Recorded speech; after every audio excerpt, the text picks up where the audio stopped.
5 Rabiul Thani 1444 Hégire, correspondant au lundi 31 octobre 2022. Merci de choisir la télévision Al Bayan pour vous informer à la une de l'actualité. Dimanche, à Trècheville, c'était la rentrée solennelle du CODIS. Le cheikh Al-Sunna Fadiga Moussa a présenté à cette occasion le cadre d'action pour l'exercice 2022-2026. La deuxième édition du concours Al-Minbar a tenu toutes ses promesses samedi à Cocody. La section Lipsi d'Anyama a gagné la récompense suprême sous les yeux du président du COSIM, le cheikh Oulaïma Ousmane Diakité. Et puis le ministre Amadou Koné est allé s'enquérir des travaux de construction du métro d'Abidjan. Les habitants impactés par la construction de la ligne 1 seront tous dédommagés, a-t-il assuré. Assalamu alaikum et bienvenue à tous. Le Conseil suprême des imams, organisations et structures sunnites en Côte d'Ivoire, CODIS, a effectué sa rentrée solennelle ce dimanche au Palais de la Culture à Trècheville. Une rencontre marquée par la présentation du cadre d'action prioritaire 2022-2026 du CODIS, suivant le reportage d'Abdoulakim Odoulouye. Plus de 1500 imams venus des 4 coins du pays ont répondu présents à cette rentrée solennelle, placée sous le thème CODIS, une organisation de référence au service d'une Côte d'Ivoire unie et prospère. Un thème développé par Dr Maïga Abdul Karim. Donc le Seigneur subhanahu wa ta'ala nous montre cette nécessité de vivre ensemble et de travailler ensemble. Quand il dit « Et cramponnez-vous tous ensemble au câble d'Allah et ne soyez point divisés ». Et donc, dans le suivi de cette injonction d'Allah subhanahu wa ta'ala est né le CODIS.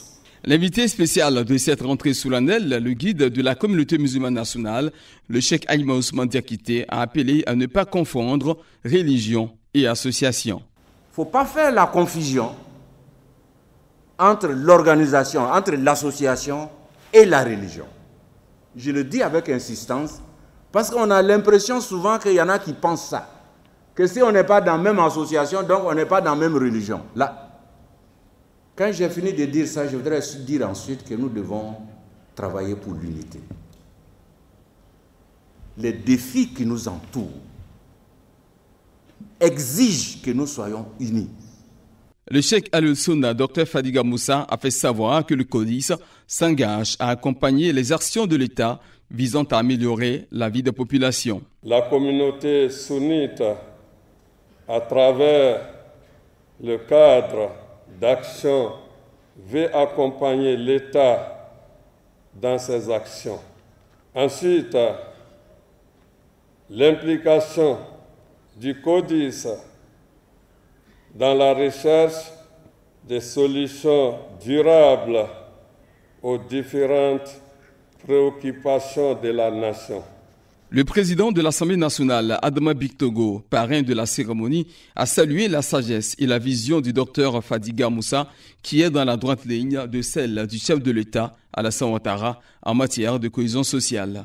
Je note avec satisfaction que votre démarche s'inscrit dans la vision de son Excellence M. Alassane Ouattara, président de la République.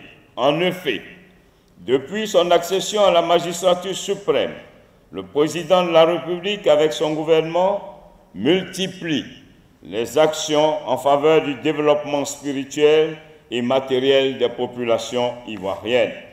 Le président de la République, Alassane Ouattara, était représenté par son conseiller spécial chargé du culte et des affaires sociales, Drissa Koné, et le ministre de l'Intérieur, Wagono Diomandé, président de la cérémonie, était représenté par son directeur de cabinet, Benjamin Efoli. La rentrée solennelle du CODIS a été meublée par la remise de kits de feuilles de route aux responsables CODIS des différentes régions du pays.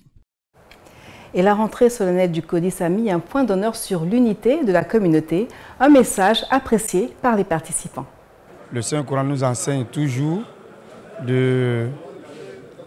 être soudés, main dans main, la cohésion et la paix pour que la prière et puis l'adoration toujours d'Allah subhanahu wa ta'ala toujours règne dans le pays et dans le monde. Il faut que les musulmans, à chaque fois, soient en réunion, en concertation, à chaque fois, pour causer de l'islam, l'importance de l'islam, comment nos prophètes, il les fait unis les musulmans autant. On lui rend grâce parce que vraiment tout s'est très bien passé. Et notamment, on a vraiment apprécié la présence du Cheikh Aïma aux côtés de son frère, le Cheikh Ali Sunna, et la présence aussi du parrain. Donc, par la grâce de Dieu, ça montre la cohésion au sein de la communauté. Voilà, ça montre aussi vraiment l'ambition de préserver la paix au sein du pays. Donc, ça nous réjouit énormément. La Grande Mosquée du Plateau d'Okué a abrité samedi la 2e édition du concours de présentation du sermon de vendredi dénommé Al-Minbar, une initiative de la Ligue islamique des prédicateurs en Côte d'Ivoire, l'IPSI. En toile de fond, l'importance de l'honnêteté dans la vie de l'homme. Le candidat de la section l'IPSI d'Anyama est le lauréat de cette édition. Les temps forts de ce concours avec Diomandé Bouaké. Le concours de présentation du sermon de vendredi est un cadre de renforcement des capacités des imams de la Ligue islamique des prédicateurs en Côte d'Ivoire, l'IPSI. Il s'agit également de promouvoir la méthodologie de rédaction du sermon. Cet engouement a motivé la LIPSI à plusieurs titres. Cette édition a offert l'opportunité pour nous de détecter des talents cachés, de constituer une banque de données d'imams prêts à l'emploi, made in LIPSI. Sur 13 sections, 3 ont été qualifiées pour la finale. C'est le candidat de la section d'Anyama qui a remporté cette 2e édition du concours Al-Minbar devant ceux d'Agboville et de Koumassi. J'ai un sentiment vraiment très profondu. J'allais dire Dieu merci pour cette grâce que Allah subhanahu wa ta'ala m'a fait aujourd'hui. On va dédier cette victoire à toute la communauté de Oumma, Mohamed sallallahu alayhi wa sallam. Le président du COSIM, Cheikhoul Aïma Ousmane Diakité, était représenté à cette cérémonie par l'imam Vassiriki Sissé. Nous félicitons la LIPSI pour cette initiative. C'est pour nous permettre et de ne pas faire un choix au hasard, pour donner la place à celui qu'il mérite. Rappelons que la première édition du concours Al-Minbar a été remportée l'an dernier par la section de la LIPSI d'Abobo, représentée par le candidat Doumbia Mohamed. La LIPSI compte lancer l'année prochaine le concours d'Hadith prophétique et de l'Azan, l'appel à la prière. Retour sur le Maolid à présent. Samedi à la Zawiya mère de la Tidjaniya dans la commune d'Abobo, le Cheikh Moustapha Sonta a tenu la 30e édition de son Giga Maolid. Le prophète Mohammed sallallahu alayhi wa sallam, exemple de paix, d'union et de solidarité, tel est le thème de cette cérémonie. Le compte-rendu de Bokoum Al-Juma est commenté par Abdulaziz Diallo.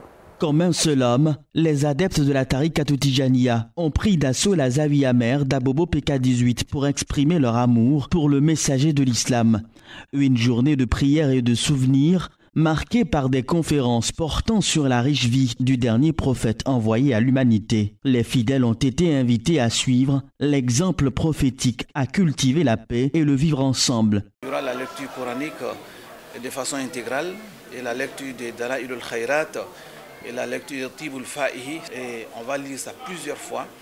Et après, ce sont des bénédictions qui vont être faites sur le mausolée du Cheikh Ibrahim Sonta. Et c'est vrai, c'est un grand homme et c'est lui qui nous a guidés, c'est notre guide, c'est lui qui est notre cheikh, notre enseignant. Et aujourd'hui, la voie qu'il a tracée pour nous, et c'est sur cette voie-là que nous sommes. 30e du genre, cette cérémonie a enregistré la présence de plusieurs délégations étrangères. Maître Abdoulaye Sangaré, membre de la mission malienne, n'en est pas à sa première participation. La participation nous a toujours profité et nous a permis de nous ressourcer parce qu'il s'agit ici de célébrer le prophète Mohammed sallallahu alayhi wa sallam. Et tout le plaisir et le bonheur est pour nous. Donc encore une fois, nous nous retrouvons dans la Oumma et nous prions pour que nos frères de la Côte d'Ivoire et nous soyons toujours en bonne synergie pour un meilleur devenir de nos pays. Nous saluons vraiment l'initiative, la lutte pour que vraiment tous les frères musulmans et même les non-musulmans, parce que nous on voit vraiment cette solidarité-là. Et c'est ensemble que nous allons pouvoir parvenir à un lendemain meilleur. Cette édition du Maoulid organisée par le Khalife général de la Tidjania en Côte d'Ivoire a pris fin par une visite sur la tombe du père du Cheikh Moustapha Sonta où des prières ont été dites pour le repos de l'âme du défunt. Affaire Kessédougou, la célébration du Maoulid est une affaire familiale. La 34e édition du Giga Maoulid organisée par la grande famille Koulibaly s'est tenue vendredi dernier à la place Alassane Ouattara. La cérémonie s'est déroulée sous les yeux d'un parterre de personnalités, parmi lesquelles M. Touré Souleymane, conseiller du Premier ministre Jérôme Patrick Hachi, nous dit Aïcha Toukone.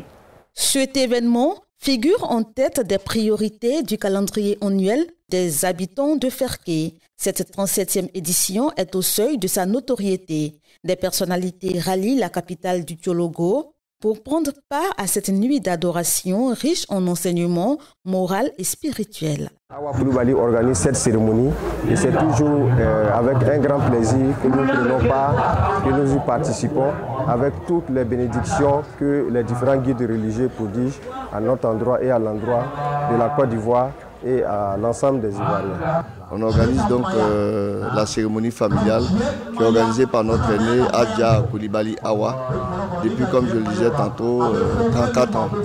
Elle a été l'initiatrice du Maouloud à Ferké. C'est la première qui a commencé à faire le Maouloud à Ferké. Et par la grâce de Dieu, jusqu'à aujourd'hui, ces cérémonies commémoratives pour la naissance du prophète sallallahu alayhi wa sallam taslim continue et comme je le disais tantôt, on est à la 34e édition. Le succès du Maoulid dans cette localité est à mettre à l'actif de Adja Awa Koulibaly, première initiatrice de cette cérémonie à Ferké-Sédougou. La grande famille Koulibaly et alliés ont tenu à apporter leur soutien à la matriarche. Vraiment, vous voyez le monde que vous avez devant vous. Et les personnalités qui sont avec nous ici aujourd'hui. Donc ça a pris une très grande dimension aujourd'hui où nous sommes. Nous avions été très heureux parce qu'il y a eu des prêches, il y a eu des moments riches en termes de connaissances et en termes de spiritualité. Achevé sur le cours de 4 heures, ce Giga Maoulid a été suivi d'une cérémonie de sacrifice pour les défunts de la famille. Un mot de santé dans ce journal. La Côte d'Ivoire est engagée dans la lutte contre le cancer du sein depuis des années. Pour mener à bien ce combat, le gouvernement ivoirien a mis en place le Centre national d'oncologie et de radiothérapie Alassane Ouattara. Pour la période d'octobre rose, les prises en charge sont gratuites avec une réduction sur les coûts de la mammographie. Les populations ne se sont pas faites prier pour se faire dépister, nous dit Astoukone. Lancées le 6 octobre dernier, les activités d'Octobre Rose du Centre national d'oncologie et de radiothérapie Alassane Ouattara, CNRAO, sont dédiées à la lutte contre le cancer du sein sur toute l'étendue du territoire national en procédant à des tests de dépistage gratuits. En moins de 5 ans, le CNRAO a pu noter une avancée considérable dans la lutte contre le cancer. Aujourd'hui, nous sommes à la dernière grande campagne de dépistage de consultation gratuite en fait ici au CNRAO. Et le 8 octobre dernier, nous étions ici, nous avions dépisté 714 femmes. Aujourd'hui, avant midi, il y avait plus de 1000 femmes et les femmes continuent de venir. Nous les remercions pour l'engouement qu'elles ont pour se faire suivre, faire leur contrôle. Nous leur présentons également toutes nos excuses parce qu'effectivement, vu leur engouement, on a été débordés. Il y a quelques difficultés aujourd'hui, mais nous demandons pardon à tout le monde et nous mettons tout en œuvre en fait pour que les choses se passent bien. En moins de 5 années, le CNRAO est à ce jour, grâce aux efforts du gouvernement en termes d'équipement, de modernisation du plateau technique et d'accessibilité financière au traitement anticancéreux, le premier service de radiothérapie nationale, le premier centre public autonome et uniquement spécialisé en cancérologie d'Afrique de l'Ouest francophone dans la prise en charge des cancers du sein. Et cela, les patientes en sont conscientes. Je pense que c'est une bonne chose. Je remercie vraiment le gouvernement ivoirien qui a initié cela parce qu'il faut dire que ce n'est pas tout le monde qui a les moyens pour faire cela. Les gens même qui nous ont annoncé, nous ont incités à faire, c'est vraiment une bonne chose pour nous. Je remercie vraiment le gouvernement et que cela continue comme cela. Le lundi 31 octobre marque la fin de la campagne d'Octobre Rose. Cependant, le CNRAO compte faire mieux que la 179e personne traitée à ce jour dans les années à venir. Les travaux du projet du métro d'Abidjan entreront en vigueur le 15 décembre de cette année. Vendredi, le ministre des Transports, Amadou Koné, est allé s'imprégner de l'avancée des travaux des différents chantiers. Le ministre en a profité pour répondre aux préoccupations des ménages impactés de la commune de Port-Boué. On fait le point avec Ahmed Bakayeko. 95% des emprises ont déjà été libérées sur tout le parcours du métro. Une nouvelle forcément réjouissante pour le ministre des Transports. Lors de la rencontre avec les familles concernées par le projet de construction de la ligne 1 du métro, Amadou Koné a pris le temps de répondre aux préoccupations de ces différents ménages afin de trouver une issue favorable aux négociations. Ça n'a pas été toujours facile, aussi bien pour nous que pour les populations. Mais nous sommes en train d'y arriver et je voudrais vraiment me réjouir et remercier l'ensemble des populations du district d'Abidjan, surtout les communes qui ont été traversées. Donc nous sommes ici, comme je l'ai dit, pour démarrer donc une visite de chantier, mais également pour faire suite à la promesse que j'ai faite, donc de rencontrer à nouveau donc, nos frères et sœurs. Le ministre s'est montré rassurant. Les 145 ménages impliqués dans le processus de déguerpissement seront tous dédommagés. Plus d'1 milliard de francs CFA ont été déboursés pour les populations de Port-Boué. Après cette rencontre, le ministre des Transports s'est rendu sur les chantiers du futur métro d'Abidjan. Il a exprimé sa satisfaction face à l'accélération de la libération des emprises. Je voulais m'assurer de ce que les délais qui ont été fixés sont tenables. Et je suis très heureux de constater que sur la quasi-totalité du tracé, donc les emprises ont été libérées conformément aux emprises qui ont été définies au mois de mars. L'émissaire du gouvernement a appelé à libérer la totalité des emprises, au plus tard le 30 novembre 2022. Et avant de boucler ce journal, admirons ensemble la grande mosquée d'Agny-Bilekro. Elle a été bâtie dans les années 70 par le 12e roi d'Agny-Bilekro, Nanan Kwao Bilé, lui-même converti à l'islam. Son caveau se trouve même dans l'enceinte de la grande mosquée d'Agny-Bilekro. Cette mosquée a été rénovée par Ali Ouattara, grand entrepreneur et cadre de la région. Le cheikh Oulaïma Ousmane Diakité y a présidé le sermon du vendredi, le 14 octobre dernier, autour du thème « Le sens spirituel de la célébration du Maolid ». L'imam Ouattara Bourima est l'actuel imam principal. Ainsi prend fin ce journal préparé par toute l'équipe de la rédaction. L'information continue sur l'ensemble de nos portails digitaux. Très belle soirée sur la première chaîne de télévision musulmane en Côte d'Ivoire. Wassalamu alaikum wa rahmatullahi ta'ala wa barakatuhu.